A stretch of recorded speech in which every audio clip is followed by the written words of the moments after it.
मैं सत्यवान, प्राध्यापक अर्थशास्त्र, शिक्षा विभाग हरियाणा, 11वीं कक्षा के विषय अर्थशास्त्र में इसके उप विषय अखंडित श्रेणी में मानक विचलन की गणना करने में आपका स्वागत करता हूं। आज के इस व्याख्यान का मुख्य उद्देश्य है विद्यार्थियों को अखंडित श्रेणी में मानक विचलन की गणना कैसे की जाती है। तो सबसे पहले हम लेते हैं कि अखंडित श्रेणी में मानक विचलन की गणना। अखंडित श्रेणी में मानक विचलन की गणना के लिए 3 विधियां अपनाई जाती हैं। इसमें सबसे पहले हम लेकर के चलते हैं प्रत्यक्ष विधि को। इसे अंग्रेजी में डायरेक्ट मेथड भी कहा जाता है। इस विधि द्वारा मानक विचलन निम्न ढंग से ज्ञात किया जाता है। सबसे पहले श्रृंखला का समांतर माध्य निकालें, यानी कि x बार। दूसरा, इसके बाद मध्य मूल्य में से समांतर माध्य घटाकर विचलन यानी कि x ज्ञात करें। तीसरा स्टेप है विचलन का वर्ग यानी x स्क्वायर ज्ञात करें। और चौथा स्टेप है विचलन के वर्ग को आवृत्तियों से गुणा करके उनका योग सिग्मा f(x) स्क्वायर निकालें। और इसके बाद प्रत्यक्ष विधि से अखंडित श्रेणी में परमाप विचलन ज्ञात करने का सूत्र आपके सामने है। परमाप विचलन बराबर है वर्गमूल सिग्मा f(x) स्क्वायर बटे n। अब इस फार्मूले की सहायता से इस सीरीज में हम मानक विचलन की गणना करेंगे। तो ये एग्जाम्पल आपके सामने है। इसमें आकार दिए गए हैं जिन्हें हम x लेंगे। ये कॉन्टिन्यूस सीरीज है 0 से 10, 10 से 20, 20 से 30, 30 से 40, 40 से 50 और 50 से 60। इस सीरीज में आवृत्तियां यानी कि फ्रीक्वेंसीज f हैं 10, 20, 40, 15, 10 और 5। तो डायरेक्ट मेथड से मानक विचलन ज्ञात करने के लिए सबसे पहले हमें इस कॉन्टिन्यूअस सीरीज का माध्य निकालना होगा। और माध्य का जो फॉर्मूला है वो है हमारे पास mean is equal to sigma f(m) बटे n। तो इसके लिए हमें सबसे पहले m यानी कि मिड वैल्यूज निकालनी पड़ेंगी जिन्हें मध्य बिंदु कहा जाता है। तो m निकालेंगे हम। m मतलब कहने का कि इस सीरीज के बीच की संख्या यानी कि इन दोनों वर्गों का मध्य बिंदु। तो इसका मध्य बिंदु होगा 5। इसी प्रकार से इस वर्ग का 15, 25, 35, 45 और 55। अब हम ज्ञात करेंगे f(m) यानी कि फ्रीक्वेंसीज और मिड वैल्यूज की गुणा। 10 और 5 की गुणा 50, 15 और 20 की गुणा 300।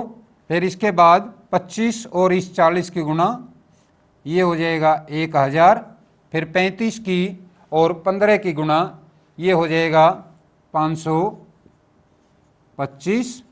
फिर 45 और 10 की गुणा 450 और 55 की और 5 की गुणा, ये हो जाएगा 275। इसके बाद इसका टोटल करेंगे, ये टोटल हो जाएगा हमारा 2600। अब यहां पर सिग्मा f(m) बराबर है 2600 और n बराबर होगा इन फ्रीक्वेंसीज का टोटल जो कि 100 है। और माध्य हो जाएगा 2600 बटे 100 यानी कि 26।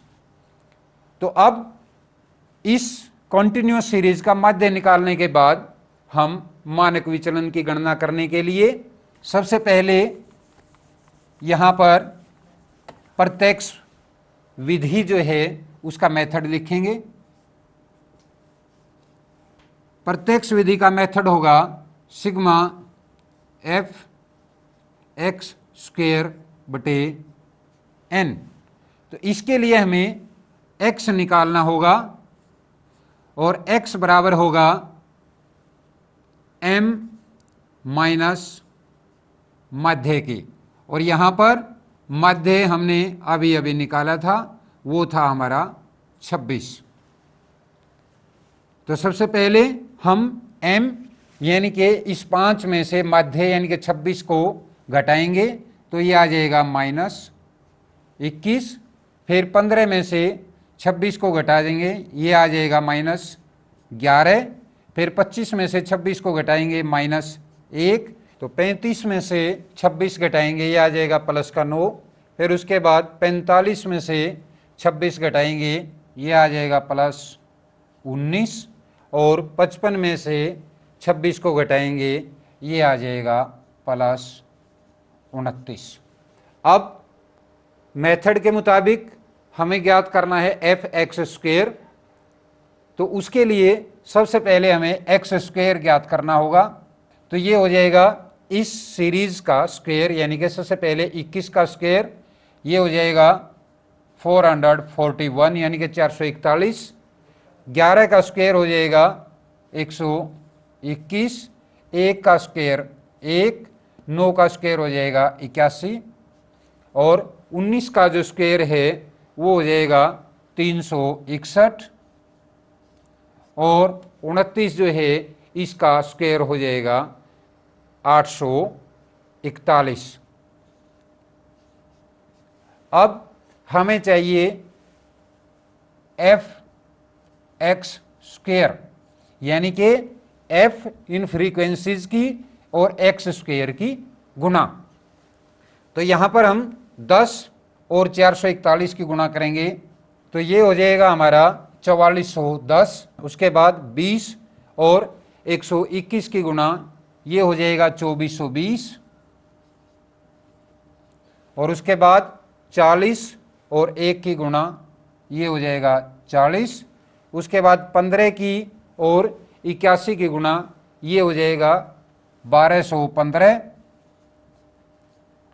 फिर उसके बाद 10 और 361 की गुणा, ये हो जाएगा 3610, और उसके बाद 5 की और 841 की गुणा, ये हो जाएगा 4205। अब हम इसका टोटल कर लेंगे। इसका टोटल आ जाएगा 15900। तो ये आ जाएगा हमारा सिग्मा एफ एक्स स्क्वायर। अब तो ये हमारा एफ एक्स स्क्वायर का टोटल आ जाएगा 15900। अब मेथड जैसा कि मैंने बताया ये है सिग्मा एफ एक्स स्क्वायर बटे एन। अब यहाँ पर सिग्मा एफ एक्स स्क्वायर है 15900, और एन है हमारा इस फ्रीक्वेंसीज का टोटल, यानी कि 100 बटे 100 कर देंगे। और अब इसको हल करेंगे तो ये आ जाएगा हमारा √159, और इसका वर्गमूल निकालेंगे तो हमारा आंसर हो जाएगा 12.6 अप्रोक्सीमेटली। तो अब मानक विचलन को ज्ञात करने की दूसरी विधि है लघु विधि, शॉर्टकट मेथड। इस विधि में मानक विचलन की गणना करने के लिए कुछ स्टेप्स आपके सामने हैं। सबसे पहले मध्य मूल्य ज्ञात कीजिए, यानी कि हमें सीरीज से मिड वैल्यूज जो हैं वो सबसे पहले ज्ञात करनी होती हैं। दूसरा स्टेप है मध्य मूल्यों में से किसी एक को कल्पित माध्य ए मान लिया जाता है और इससे विचलन dx ज्ञात किया जाता है। नेक्स्ट स्टेप है dx ज्ञात करने के बाद dx व f की गुणा करके, f यानी कि फ्रीक्वेंसीज, इनकी गुणा करके सिग्मा f dx ज्ञात किया जाता है। उसके बाद विचलनों के वर्ग करके dx स्क्वायर निकाल लिया जाता है और फिर dx स्क्वायर व f की गुणा करके सिग्मा f dx स्क्वायर ज्ञात किया जाता है। इसके बाद सूत्र आपके सामने है, परमाप विचलन बराबर वर्गमूल सिग्मा f dx स्क्वायर बटे n minus bracket sigma f dx बटे n ब्रैकेट क्लोज का स्क्वायर। अब इस मेथड की सहायता से हम एक एग्जाम्पल को सॉल्व करेंगे। तो एग्जाम्पल आपके सामने है, इसमें आकार यानी कि x हम लेंगे 0 से 2, 2 से 4, 4 से 6, 6 से 8, 8 से 10 और 10 से 12 और इसकी फ्रीक्वेंसीज f हैं 1, 3, 5, 6, 3, 2। अब इसके बाद सबसे पहले हम इस कॉन्टिन्यूस सीरीज के मिड वैल्यूज ज्ञात करेंगे, यानी कि मध्य बिंदु m। तो सबसे पहला मध्य बिंदु होगा हमारा 1, उसके बाद होगा 3। ये मध्य बिंदु कैसे ज्ञात किए जाते हैं मैंने पिछले भी लेक्चर में आपको बताया था। हम इस लोअर लिमिट और अपर लिमिट को जोड़ करके 2 से भाग दे देते हैं। जैसे 2 और 0 को जोड़ा तो 2/1 1 आया, 4 और 2 6, 6 को 2 से भाग दिया 3। इसी प्रकार से नेक्स्ट जो मध्य बिंदु होगा वो हमारा होगा 5, उसके बाद 7, फिर उसके बाद 9 और 11। तो जैसा कि ये जो मेथड है ये आपको बताएं, ये होगा परमाप विचलन बराबर वर्गमूल सिग्मा f dx स्क्वायर बटे n minus bracket sigma f dx बटे n ब्रैकेट क्लोज स्क्वायर। तो अब हमें dx निकालना है। तो जैसा कि स्टेप्स में आपको बताया गया था, dx निकालने के लिए सबसे पहले हम इन मध्य बिंदुओं में से किसी एक संख्या को माध्य मान लेते हैं, जिसे कल्पित माध्य कहा जाता है। तो वो होगा हमारा, मान लीजिए इस सीरीज में से एक माध्य हमने मान लिया है और वो हमारा माध्य है, मान लीजिए संख्या 7। तो dx किसके बराबर होगा? dx बराबर होगा m माइनस a के बराबर होगा ये।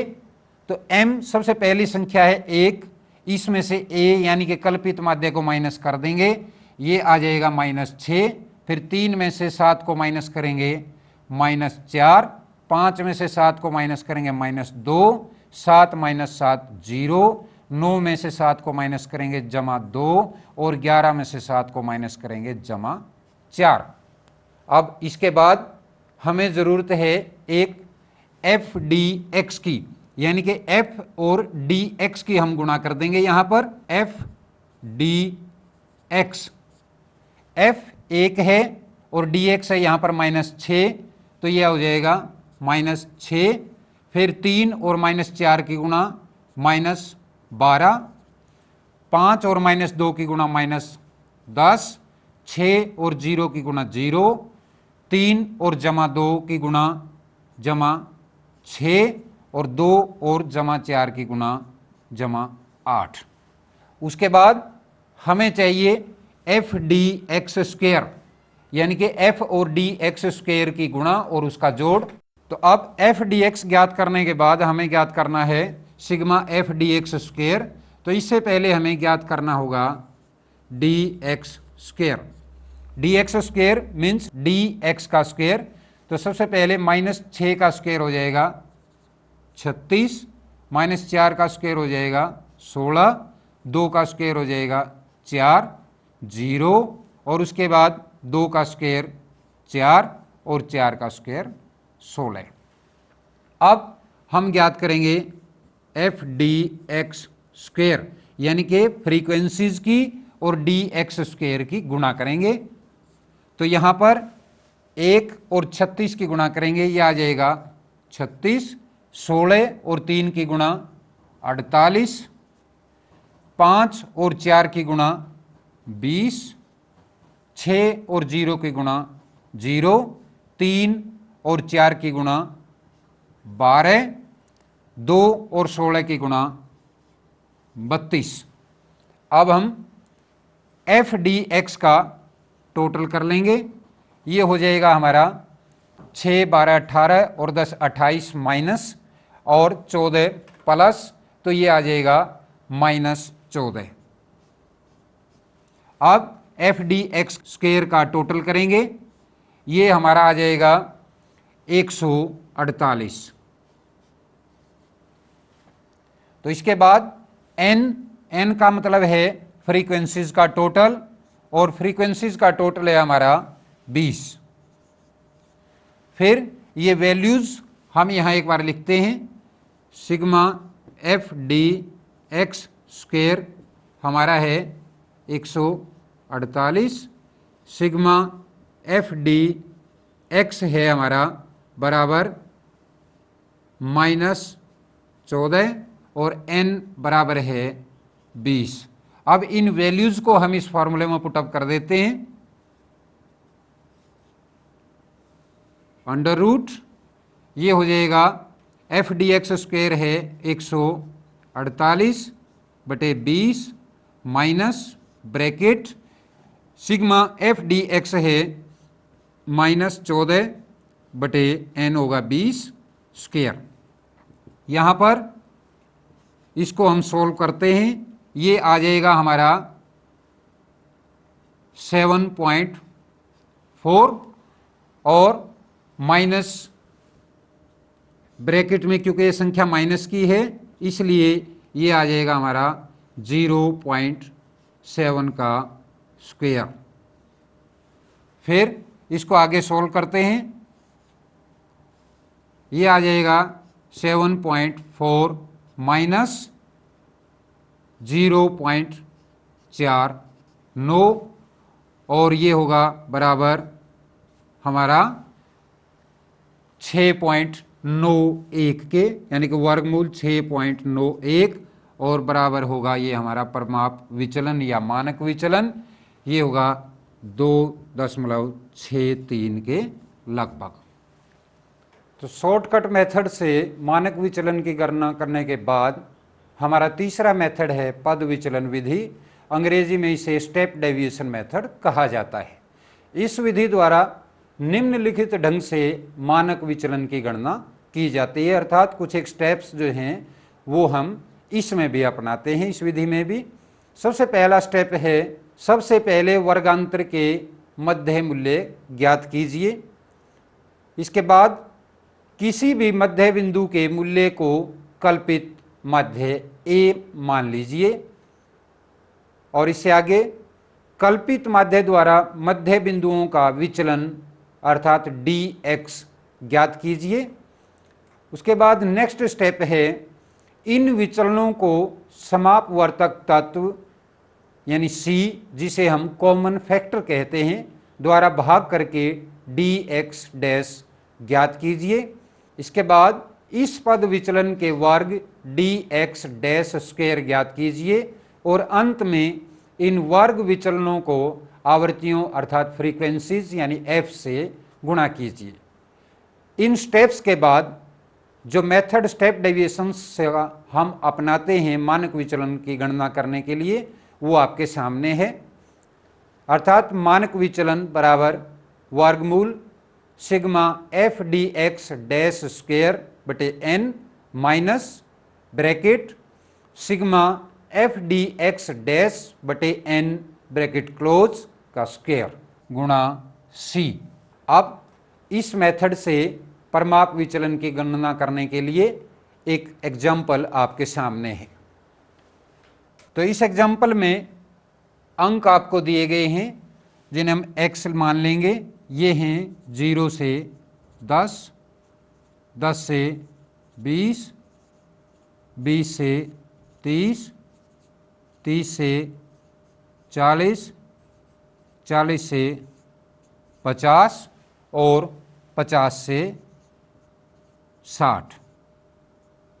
इसकी जो फ्रीक्वेंसीज हैं यानी आवृत्तियां वो हैं 5, 10, 15, 25, 20 और 15। तो पद विचलन विधि से मानक विचलन ज्ञात करने का जो फार्मूला है हमारा वो है मानक विचलन बराबर वर्गमूल sigma F D X dash square बटे N minus bracket sigma F D X dash बटे एन ब्रैकेट क्लोज स्क्वायर गुणा सी। तो यहाँ पर सबसे पहले हमें इस सीरीज के मध्य बिंदु लेने होंगे यानी कि मिड वैल्यूज एम जिन्हें हम लिखेंगे। तो इस सीरीज का मध्य बिंदु, इस वर्ग का जो मध्य बिंदु होगा 5, इस वर्ग का मध्य बिंदु 15 और नेक्स्ट 25, 35, 45 और अंतिम वर्ग का जो मध्य बिंदु होगा वो होगा 55। स्टेप डेविएशन मेथड से मानक विचलन ज्ञात करने के लिए हमें सबसे पहले यहाँ पर इस मध्य बिंदु में से किसी भी एक संख्या को कल्पित माध्य मानना पड़ेगा। अर्थात इसमें हम कल्पित माध्य मान लेते हैं 35 यानी कि 35 की संख्या को, अर्थात a बराबर 35। तो इससे हम dx ज्ञात करेंगे। dx होगा हमारा m माइनस a के बराबर। तो सबसे पहले m है हमारा 5, कल्पित माध्य 35, तो dx आएगा -30। दूसरा 15 में से 35 को घटाएंगे -20 और 25 में से 35 को घटाएंगे -10, 35 में से 35 को घटाएंगे 0, 45 में से 35 को घटाएंगे +10 और 55 में से 35 को घटाया जाएगा तो आ जाएगा +20। उसके बाद फिर हमें ज्ञात करना है dx डैश, dx डैश। तो dx डैश ज्ञात करने के लिए हम इस dx को कॉमन फैक्टर से भाग दे देंगे। कॉमन फैक्टर यहां पर हमारा 10 होगा, तो इसलिए dx को हम 10 से भाग देते चले जाएंगे। तो ये 30 को 10 से भाग देंगे, -30 को 10 से भाग देंगे तो ये आ जाएगा -3। ये -20 को 10 से भाग देंगे -2, -1, 0। इसी प्रकार से +10 को 10 से भाग देंगे +1 और 20 को 10 से भाग देंगे +2 आ जाएगा। अब उसके बाद जैसा कि फॉर्मूले में दिया हुआ है, हमें सबसे पहले ज़रूरत है sigma F D X dash की। तो यहाँ पर हम f और dx डैश की गुणा करेंगे, ये आ जाएगा f। यहाँ पर हमें ये दिया हुआ है, dx डैश ये दिया हुआ है, तो 5 और -3 की गुणा -15, 10 और -2 की गुणा -20, 15 और -1 की गुणा -15 और 25 और 0 की गुणा 0। तो यहाँ पर हम f और dx डैश की जो गुणा कर रहे थे, तो हम 25 गुणा 0, यहाँ पर 0 आ जाएगा, 20 गुणा +1 +20 आ जाएगा, 15 गुणा +2 +30 आ जाएगा। अब हमें ज्ञात करना है F D X dash square. तो सबसे पहले हमें dx डैश का स्क्वायर ज्ञात करना होगा। तो dx की डैश की जो हमें सीरीज दी हुई है ये है dx डैश, तो हम इसका स्क्वायर करेंगे। तो इसका -3 का स्क्वायर आ जाएगा 9, -2 का स्क्वायर आ जाएगा 4 माइनस 1 का स्क्वायर 1, 0, इसी प्रकार से प्लस 1 का स्क्वायर 1 और प्लस 2 का स्क्वायर 4 आ जाएगा। अब हमें सूत्र के मुताबिक चाहिए F D X dash square. तो यहां पर एफ यानी कि फ्रीक्वेंसीज और डी एक्स डैश स्क्वायर की गुणा करेंगे। 5 गुणा 9 45, 10 गुणा 4 40, 15 गुणा 1 15, 25 गुणा 0 0, 20 गुणा 1 20 और 15 गुणा 4 60। अब सबसे पहले हम फ्रीक्वेंसीज का टोटल करेंगे, ये जोड़ आ जाएगा हमारा 90। उसके बाद फिर हम टोटल करेंगे एफ डी एक्स डैश का, ये हमारा टोटल आ जाएगा इसमें 0, क्योंकि प्लस की भी संख्या 50 है और माइनस की भी संख्या 50 है। तो इसके बाद F D X dash square जो है इसका टोटल आ जाएगा हमारा 180। अब ये वैल्यूज यहां पर हम लिखते हैं, sigma F D X dash square बराबर है 180, sigma F D X dash बराबर 0, एन बराबर है 90 और सी यानी कि कॉमन फैक्टर होगा हमारा 10। अब इन वैल्यूज को हम इस फॉर्मूले में पुटअप कर देंगे तो परमाप विचलन होगा बराबर 180 बटे 90 माइनस ब्रैकेट 0 जो कि sigma F D X dash है बटे एन 90 इसका स्क्वायर और गुणा 10 यानी कि कॉमन फैक्टर। अब इसको हम सॉल्व करेंगे तो परमाप विचलन बराबर होगा 2 माइनस 0 गुणा 10 के। अब इसको हल करेंगे तो ये आ जाएगा